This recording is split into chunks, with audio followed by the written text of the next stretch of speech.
Hey, everybody, welcome to Zycel's Channel Chat, where today we're going to dive into the big conversation shaping today's workplace and tech landscape. And in this episode, we're going to be talking about something that's keeping IT professionals awake at night: securing remote workplaces.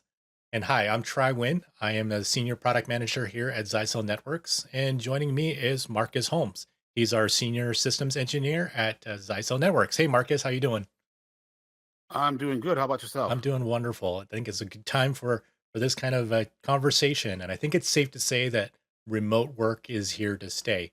Uh, and with it, probably a whole new set of cybersecurity risks has emerged from all of this. And today, we're going to discuss about how businesses and employees can build and maintain strong security practices in this new flexible world of work. And I know you and I are remote working; we are on hybrid mode, all of that kind of stuff, and we're just going to chat about that. So let's take a look back for a moment. I know, before 2020, everybody worked in the office, and remote work, I think, was more of a rarity to find out here in the kind of the workplace today. But I think in a few short years, it's become more of the norm.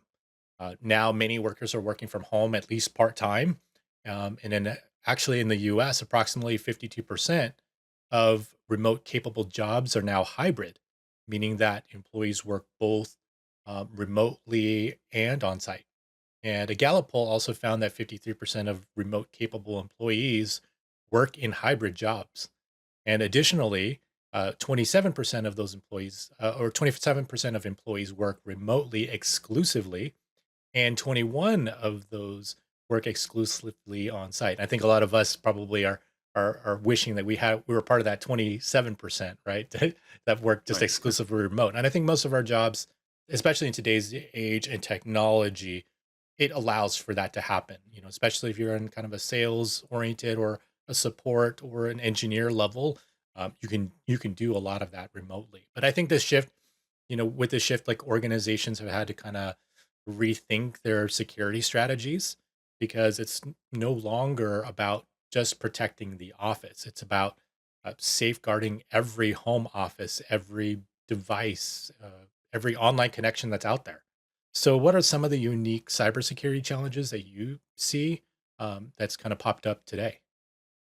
Right. So usually when it comes to people working from home, they have their home network, and it's not as robust security wise as it would be, say, in a work environment. Especially at the office. The office has GPO policies, whereas home network really doesn't have that. And so what you end up having is a lot of these employees that have their home network. Their router is just an off the shelf router from the brick and mortar store. They just go to the store, pick up whatever router they find off the shelf, and it has your basic SPI firewall on there. So there's not really the type of intense packet scanning that goes on with these particular routers. I mean, there are some on the market that does that, but a lot of people are just looking for a fire either a firewall or a router that can just give them Wi-Fi. So they take it home, they set it up, and they have an SSID. And then that's where the problem begins because either they'll just leave it unencrypted or they'll leave it with the default password for the SSID. A lot of these routers that are from brick and mortar stores, they have the SSID and password defaulted and printed on the back label of the device. So they just leave it at that. They don't default it. And then if a guest comes over, and let's just say that guest happens to be a bad actor, they'll look on the back of the device and they're able to pick up what the security password is and gain access to their network. In addition to that, you have your home network that's being shared with other family members, so Right, you have right. other devices that are connecting in. And so that does create, a whole host of other problems, specifically because you have, a device on the network that if it gets compromised, then it's shared with your network that you're connecting in from work, you know. And then there's also the idea that a lot of people have this mindset that I'm just a Joe Nobody. I'm just somebody out on the internet. There's no hacker that's going to come after me. I'm not a corporation. I'm not some kind of business that will want to be targeted. But that's exactly who the hackers are coming after. They're looking for the people that have that mindset and have a lapse in security, and they're looking for ways to get into those networks, especially for those people who are working from home. So that's one of the biggest challenges with remote workers that we're seeing today. Yeah, and I think some of them are just, they may not be the ones that are directly attacked, but they could be the ones that are uh, being used, right, by the bad actors. They're finding their ways to utilize now your computer, your laptop that might have saved passwords and VPN access to those corporate networks. That then they're utilizing that as kind of the stepping stone to getting to where they really want to go. Or Right. I think even like for like viruses and things like that, malware, ransomware, they're using them as kind of like hosts, right, to kind of try to spread more of those malware to other hosts and other IP addresses, not only on the existing network, but now, opening sessions, thousands of sessions to potential other IP addresses out there on the internet, right? So that becomes a problem. And I think too, maybe people are, uh, they just buy it off the shelf and have their own network in their homes, but they're not, like you said, focused on the higher level of security that it may be more affecting them, Right. ransomware and things like that. And they probably had the mindset of just setting and forgetting, right? Just, well, it works out of the box, like you said, use the IP Absolutely. address. So that's a big challenge there too. Yes, absolutely. So you have, your routers. A lot of people do have that set it and forget it mentality. They're like, okay, well, it already has a password on it. I should be fine. They're not thinking about password complexity and maybe changing the password. The simple thing of, it may seem innocent, but there are people who will share their SSID and password with their neighbor because, hey, maybe their neighbor needs to have some Wi-Fi access and they share it with them, but you don't know who's coming and going from that particular person's house. Someone can come in, attach themselves to the Wi-Fi, and what if that particular person has a device that's already compromised and it's already spreading malware on your network? So these are things that, as IT professionals, things that you need to consider when looking at remote work for your employees. And it also from even a management standpoint, like in the home network, in order for you to kind of manage these things, you're either having to open up ports or make sure that it can pass through existing networks, in order for you to do work. Because we are talking about kind of like work from home, right? So in order for them to kind of get access to all the things they need to do, many times that security kind of gets compromised in that.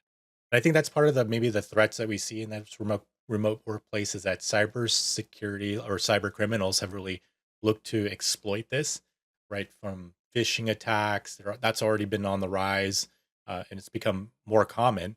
I know I get those kinds of phishing emails every day, and sometimes it's Right. very very timely, right? Do you get those too? Yeah, absolutely, especially during work hours. Yeah, Not only that, but we get text messages, SMS.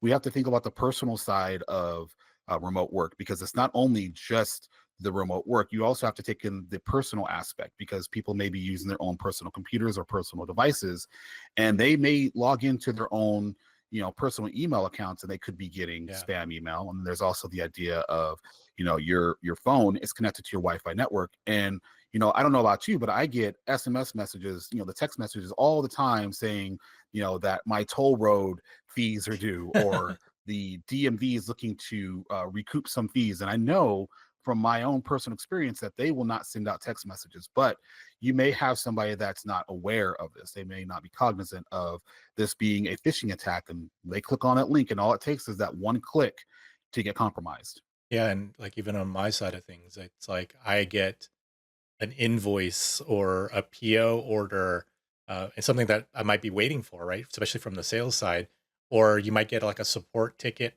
problem, and it says, "Oh, it needs immediate attention," right? Or even like as the quarter was over, I got files that were sent that said, "Hey, here's your sales commission file that you've been waiting for.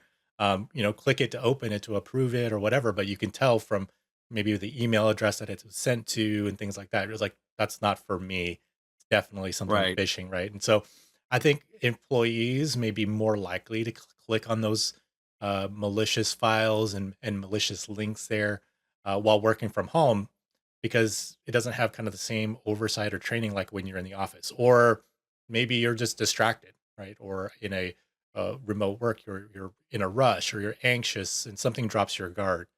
Uh, that could happen as well. Right.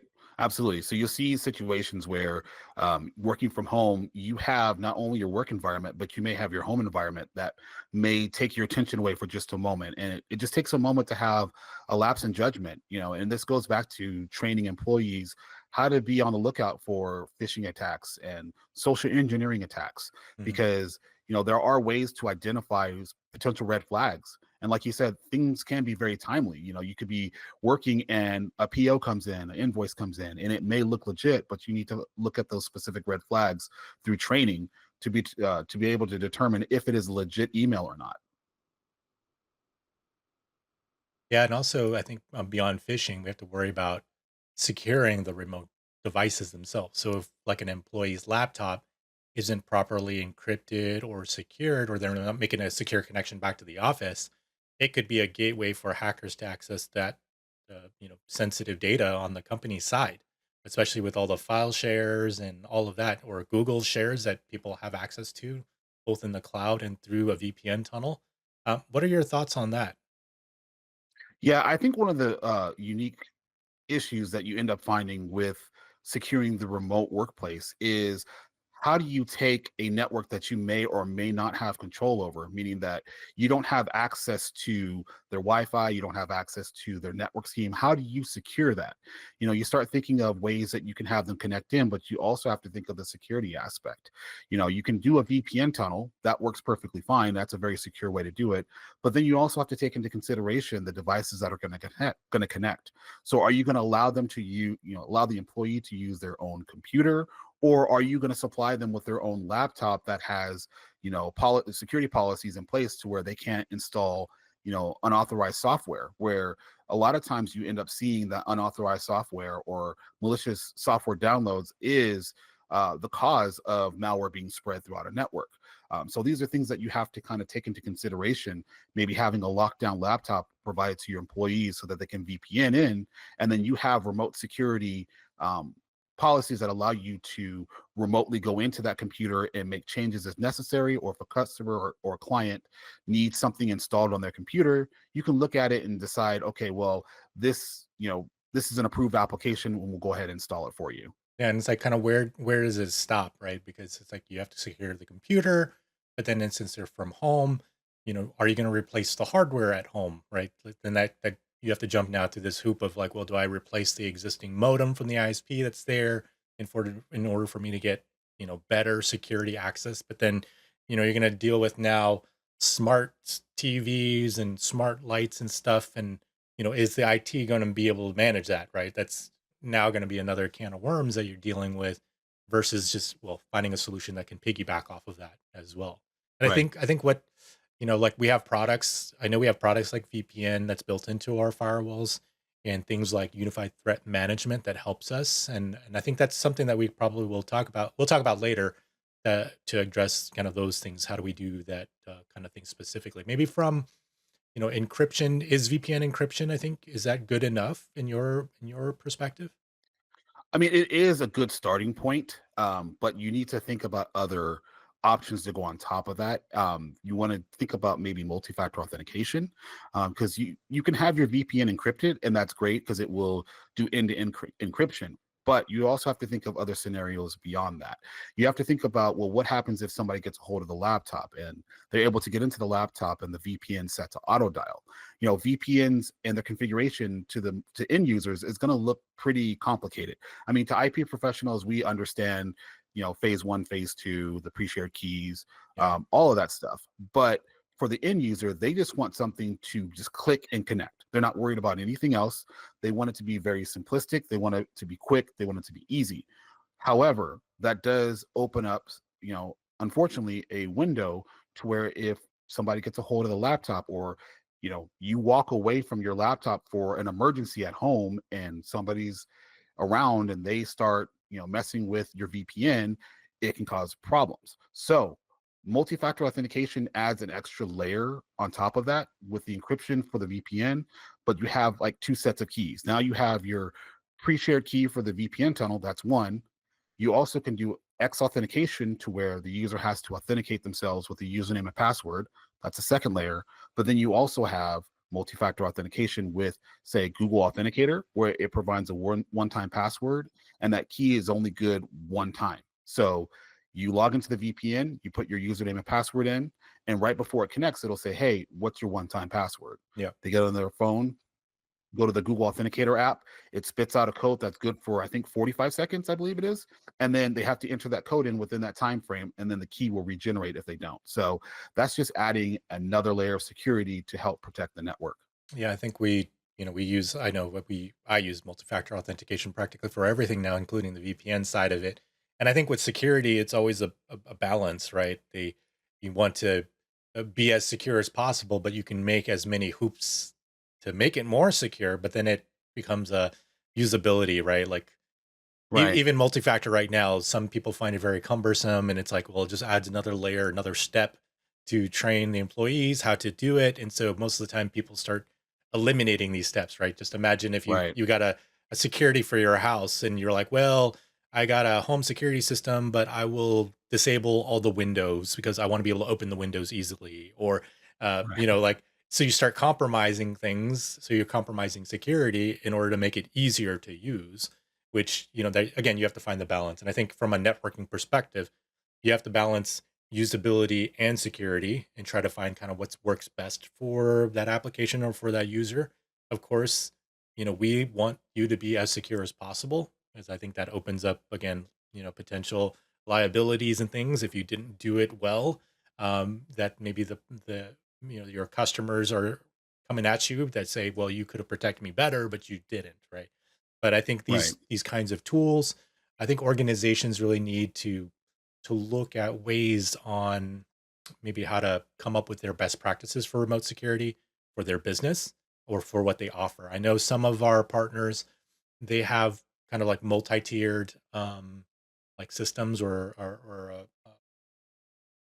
offerings to their end users or to their customers that say, hey, if you want basic security, this is what you're going to get. And then if you want things more sophisticated, more secure in the level, then you go to this kind of level, which then gives you network security, gives you a physical security policy, or it gives you a backup plan, all of those kinds of things, multi-factor authentication. Um, you know, all of that comes into play too. And I think it's crucial to have kind of the right tools in place so that you can monitor it, you can kind of control it, and also get visibility. Uh, especially with people accessing files and such now through the VPN. If you don't know kind of what's going on, things can still happen through that VPN, right? And through those kinds of software. So, how does that kind of for some of these best practices? What do you think are some of the best practices that we should think about or partners should think about? Yeah. So best practices, I think one of the things that we've kind of talked about, and I've done webinars on for best practices, is there's kind of like a checklist, but the short version of it is you want to be most, on the most latest firmware. Absolutely. That's the one thing that we stress over and over again is making sure that your devices are up to date. And the reason being is that, security vulnerabilities do happen, and Right. once they're found, they're usually patched. It's not just us. It's basically everyone out there. There's always this race to ensure that your device is up to date and protected. We have our signature databases for all of our UTM services, but of course, along with our signature database updates, we want to make sure that the firmware is on the latest firmware, up to date. The second thing we want to talk about is that you want to make sure that you're rotating any passwords that you have or basically changing out your passwords every 60 to 90 days. So that means for your users, it may be a little bit more cumbersome. That's something that you can discuss with the IT manager or your, other employees, but you want to start thinking about rotating or changing your passwords every 60 to 90 days, Mhm. even on the admin side as well. Yeah. Another things you want to do is you want to make sure that you review and audit all of your users. You want to make sure your connections are who they say they are. And this kind of piggybacks on to zero trust, something that we're really big on is the whole zero trust. You don't Right. want to trust anything on the network. Just because it's on the network and they say they are who they say they are doesn't necessarily mean that's who they are.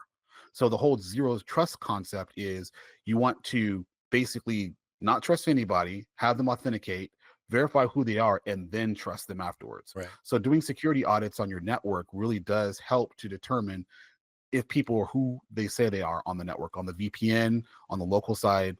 Those are the things that you want to look after on the network itself. And those are some of the best practices that we kind of, talk about over and over again, usually in our webinars and to our customers, just so that they are aware of things that they should be looking out for and doing within their network. Yeah, and just to interject as well is that back to the vulnerability side of the thing, making sure you have the right firmware and you're protected against kind of the latest threats. There, Zycel is a CNA, which is a CVE authority, and that just means that we actively and publicly report and provide vulnerability information on all of our products, and also guidance on how to remediate those things that might be affecting the network from a security standpoint.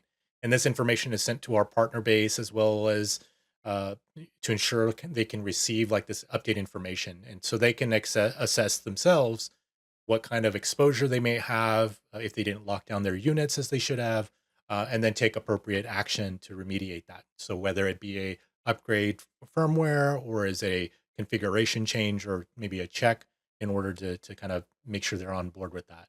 And then you kind of brought up too some of what the organization needs to kind of come up with. I think there's some key policies that partners need to come up with and work out with the end customer on what are acceptable use policies, what kind of devices and access is allowed, and then train that to the employees, right? And then, I think with Nebula, which is our cloud management platform, we can help to utilize that to, I guess, enforce the security policies to those Right. businesses and organizations. So and it could be different, right? Maybe this customer is a hospitality, and they're pretty much kind of wide open. They want to have allow their clients who stay there have access to pretty much anything, maybe nothing destructive, but it's more Right. wide open than versus a hospital or a healthcare facility where they might have things to implement for both the private and the public networks to be locked Right. down more, right, because of the information that they have within that network system. So that could be, something that they have to worry about. So I guess we can go and talk about maybe what some of the roles of, I guess, technology comes in. I know we touched on some of those in general with like the routers and the firewalls and things like that. And I know there are endpoint security systems, like you mentioned about the zero trust. There's some, things like collaborative defense responses or making private networks, like we talk about in VPNs and the zero trust models. And I think technology plays a huge role in securing those workplaces.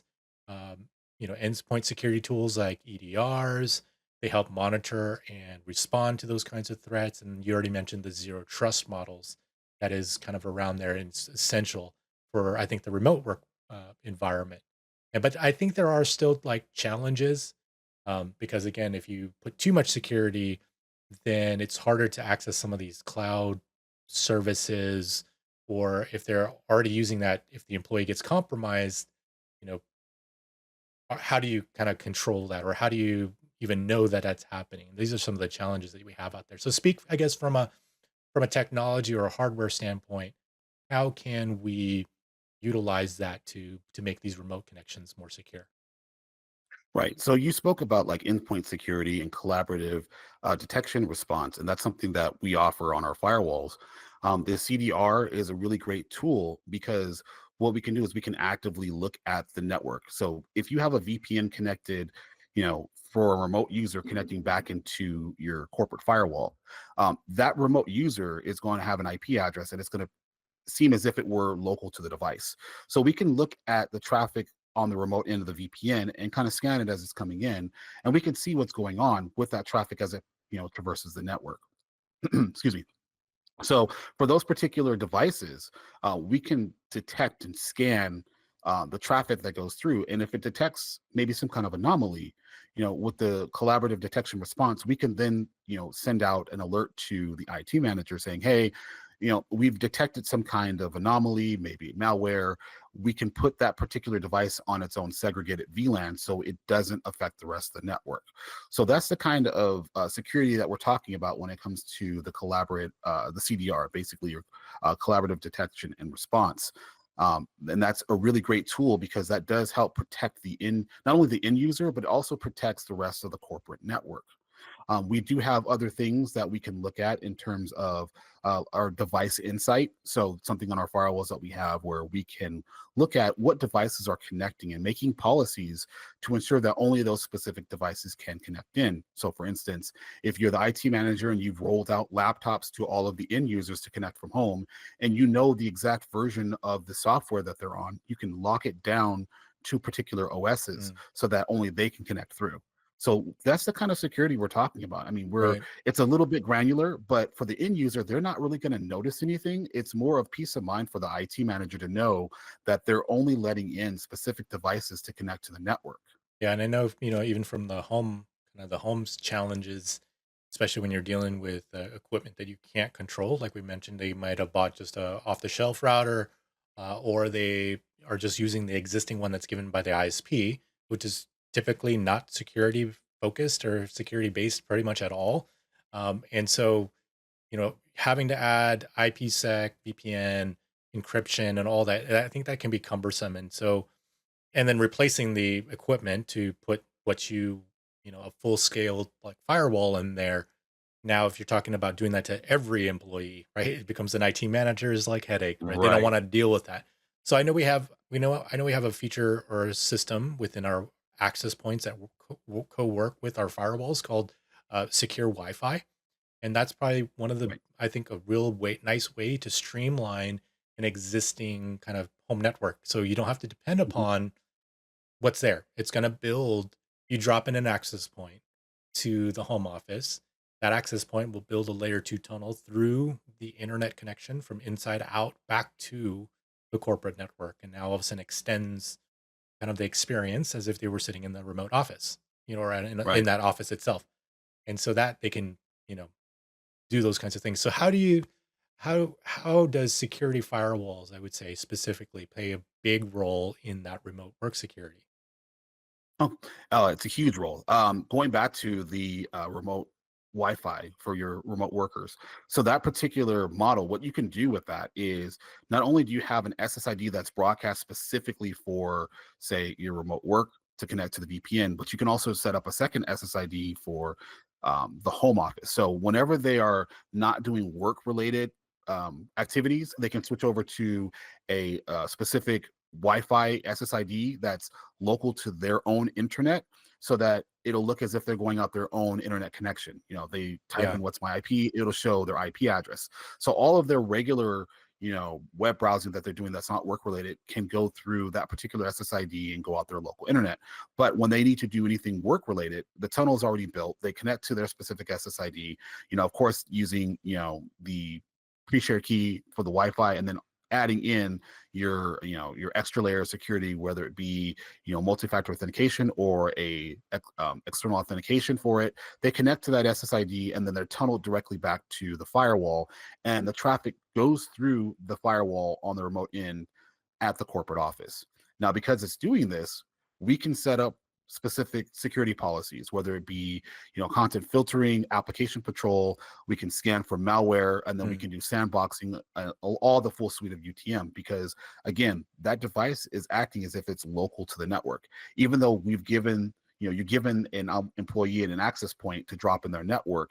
The tunnel's built. The SSID they connect to is going to go through that tunnel and connect into the corporate network. and So that's where the security policies come into play here, because again, you can create multiple different policies for the particular remote users. and I One of the think too, things that like we one of the cool things that happens too with that remote is, now you don't have to like have a VPN client on the laptop, the phone, the POS device, or I mean, sorry, like the tablet or whatever they've been using inside the office. Now you don't have to like tell them, well, connect to this VPN tunnel before you can get to that network, right?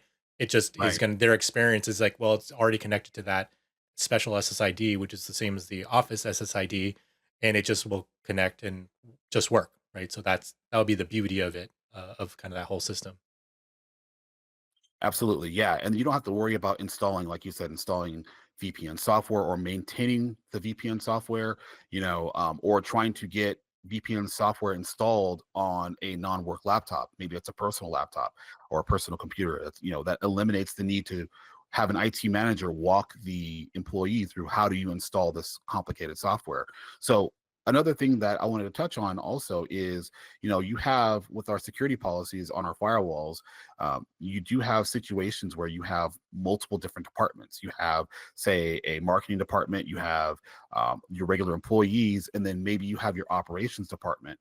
And one of the things that we can do is set up particular policies based on who or what department you belong to. So, Mm, for instance, maybe your marketing department is going to need access to social media, whereas the operations department and the regular employees do not. right. So you can create the policy for the VPN user. You can tie them to a specific VLAN or a specific network that's handed out through the remote tunnel. And so that when they join, they're automatically placed on that particular network, and then they have policies applied to them automatically.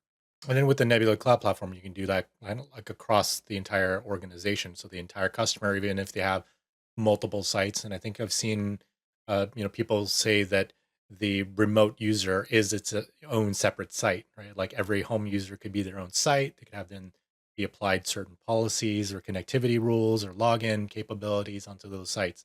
So I think that system is something that really, really helps there.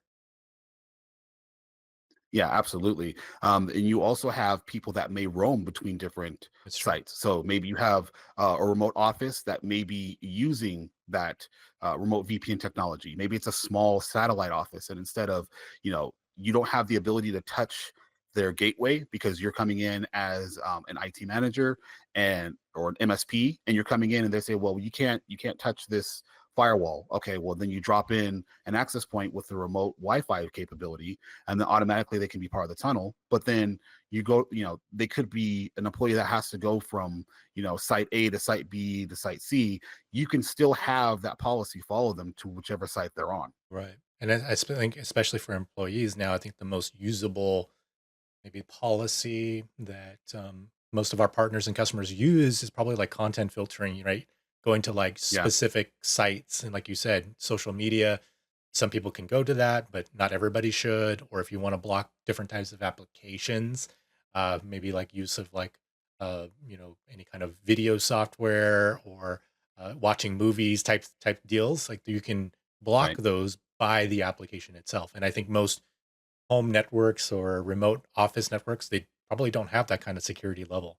And I think it really No, kind of they comes don't. down to, I think maybe that security culture mind that you kind of have to build and instill, right? Because now people are um, really working on, really working remote now. And so you kind of have to make sure that they're educated in a standpoint of security, making them mindful of those phishing attacks, thinking that they're knowing that there are network risks. I know you and I probably have hooked up a security firewall router onto a new IP address, that you just got, to your house or whatever, and turned on the firewall. Right? How fast would you say before that IP is already getting hit or bombarded or kind of scanned? Oh man, I the moment I got the new Flex 200H and plugged it in, I looked at my logs and it was within seconds that the logs were completely filled with attempts. Yeah. I think that the mindset is just don't think that no one's coming after you. I mean, realistically, when you look at it, you may think that nobody is trying to target you, but the people out there that are trying to cause real harm, they find an IP address and they're going to look and they're going to look and they're going to look and they're going to hound that IP address. They're going to keep going at it to try to find every available way to get inside. And one of the things that I find specifically with my firewall is that we have the geo IP location Yeah. filtering on there, and I can see where these attacks are coming from. And you'd be surprised at how many times the same country tries over and over and over again to try to get into the firewall. So it's almost instantaneously. The moment you go Yeah. online, you're exposed. And Exactly. what you want to do is you want to have a firewall and security policies in place to protect you. Yeah. And I think it's again that being able to create that culture not only from like as a partner, instilling this to the leaders, the management of the end user as well, or if you're doing this for your own company, you're the leaders and management of your company. But really, these are the people who must set the tone to ensure that the security isn't just like an IT issue, right? It's not just like, well, the IT guy is gonna manage this and gonna protect us. Because some of the things it's very difficult because there's a human aspect, it's an employee side that can happen. And so really I think it becomes a a company wide priority. Everybody has to take a security aware posture, and that means and that will help everybody. If everybody does kind of their job, watches their step, it can help a lot. And I think employees should feel empowered and maybe responsible for their own security. Some regular training can help to enforce that, maybe from the partners. And I know we go through that from our IT department all the time. There will be these Right. 5-minute security, almost like tests or notifications, and you go through, and it makes us aware of phishing attacks or the different types of ways that bad actors are using ways of trying to get you to be kind of taken over and taken control of. And that's, I think we have to accept that as a fact, right? It's an everyday Right. fact. So training technical people, training the IT folks on these threats, those are what we here at Zysa will help to do as well. And then give them the tools, right? Things like Right. Nebula, things like Secu Reporter, and all of the UTM functionality that we scan. Uh, it will really help to formulate that solution and then use that as a action plan to protect businesses and remote users. Yeah, pretty much. Well, before I think that's anything else you want to talk about, but before we want to wrap up, I think there are some actionable takeaways that I'll talk about, but maybe any last thoughts and comments before I do that? No, I think that we've covered everything. I think the main thing really is making sure that your devices are up to date. I think that's the huge, huge, huge thing to do. A lot of people really don't consider that. They just think that, again, they may just plug in their device and call it a day, Yeah. not really thinking about, making sure their devices are up to date. Review your security policies. Review, review, review. I mean, I can't stress that enough. You may need to update your policies as you go forward. And then making sure you're doing audits on your network to make sure that people who they say they are on your network. Another thing that we didn't touch on, I think that's very important, is the use of AI. Mm. I know that is a huge buzzword in the industry. I know that it's made our lives a lot more easier with certain things. I would say definitely just be very careful about what you plug into these AIs, Chat GPT and the like, because you may be thinking, okay, hey, let me send this configuration over Mm. to Chat GPT or any AI and have it kind of diagnose what could be a problem with your configuration, not really thinking about what information you're exposing. So just be very careful of what you're feeding into AI and AI models, because that can also compromise you. Oh, that's great. That's great. So before we wrap up, here are some actionable takeaways that you can take with you today. So make sure, like Marcus said, things like using a multi-factor authentication, invest in endpoint security options, and also have a complete threat management network security platform. So something like our firewalls that Zycel makes, that's definitely a great place for you to build your security awareness and security standpoint uh, to the networks, and also creating then awareness and training to your employees. So I think securing remote work is an ongoing process, but with the right strategies, with the right tools, with the right products in place, and partnering up with someone like Zycel to help you with that, we can help minimize those risks. So hopefully this has been informative for you, and thank you for tuning into this episode of Zycel's channel chat. And thank you, Marcus, for all your insight. And I think this has been a great time, and hopefully it's been beneficial to you as your partner. And for those who have been listening, thank you, and we'll see you next time. Thank you. Thank you for having me on. Have a good Absolutely. day. Bye. All right. Bye. If you want to find out more about the products we talked about on this episode, like our USG Flex series firewalls, secure Wi Fi capable access points, and Nebula Cloud solutions, please reach out to your Zycel account manager, or you can send an email to sales@zycel.com. If you are a VAR, a systems integrator, or an MSP and are not yet a Zycel partner, it's free to join our program. So just reach out to us to get that process started. You can get margin support and access to other resources, as well as a dedicated account manager to help you with your pre and post sales support. So we are here to partner with you. So thank you again, and look forward to seeing you again soon.